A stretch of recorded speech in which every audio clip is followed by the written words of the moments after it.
Yo, can you believe it? Young Thug's out. After spending more time behind bars than some folks spend at their in-laws for the holidays, the man's a free agent. The internet, as you can imagine, is shook. Memes are flying faster than pigeons in a bread factory.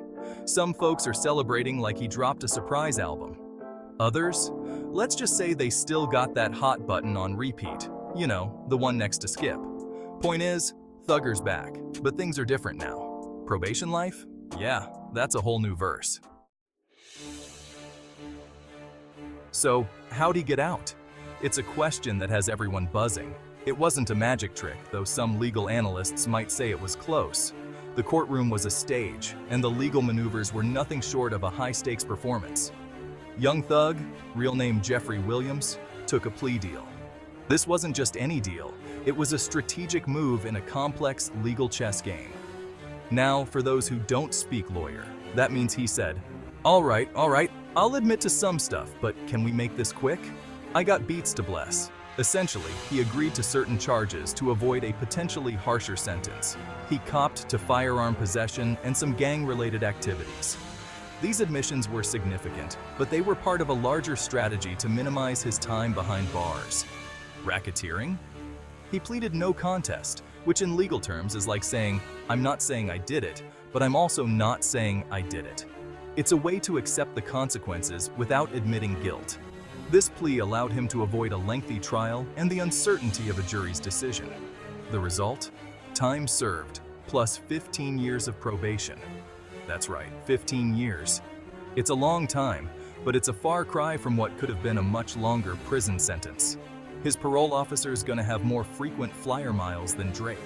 Regular check-ins, community service, and staying out of trouble will be his new normal. But for Young Thug, it's a chance to get back to what he loves, making music.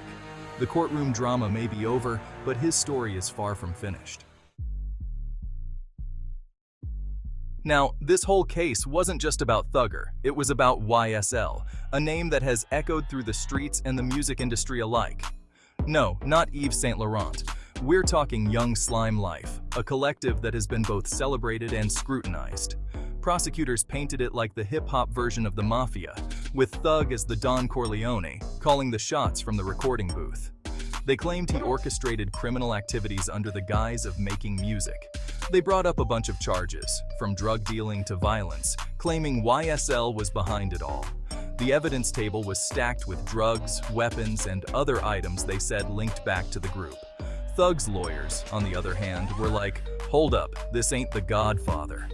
They argued that the prosecution was spinning a narrative that didn't match reality. YSL is a record label, a family, a movement. They emphasized that the group was about music, creativity, and community, not crime. They argued that the prosecution was trying to criminalize a whole culture, twisting lyrics and social media posts into evidence. They said the lyrics were artistic expressions, not confessions of crime. Fans of Young Thug and YSL see them as icons, voices of their generation. The courtroom battle was not just about legalities, but about the very essence of hip-hop culture. The case has sparked debates across social media and news outlets, with opinions divided. Some see it as a crackdown on crime, while others view it as an attack on artistic freedom. As the trial continues, the world watches closely, waiting to see if the jury will see music or mayhem in the actions of Young Thug and YSL. Section 4. Thugger's turn. My bad, y'all. When it was his time to speak, Thugger did something unexpected. He apologized.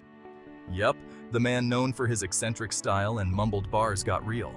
He talked about regretting his actions, about wanting to be a better role model.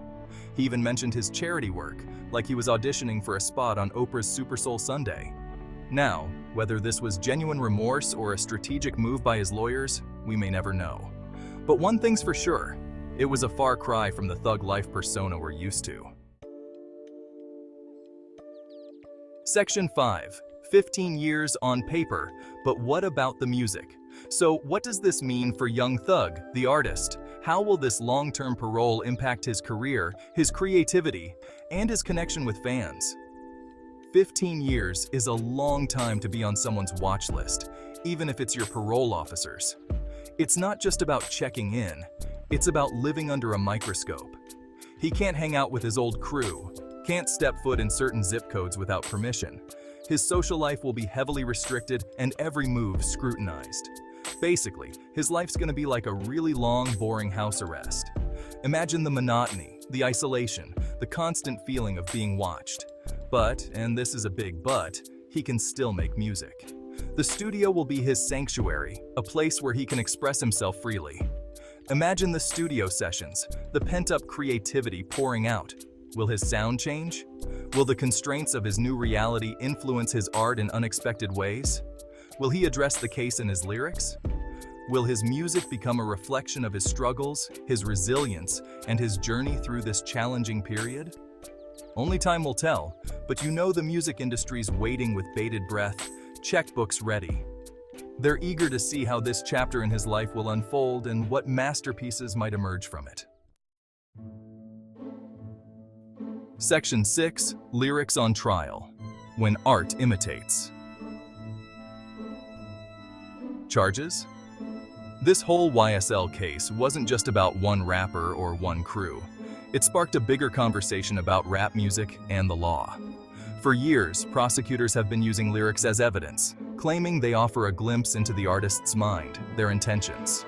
But critics argue this is unfair, even dangerous.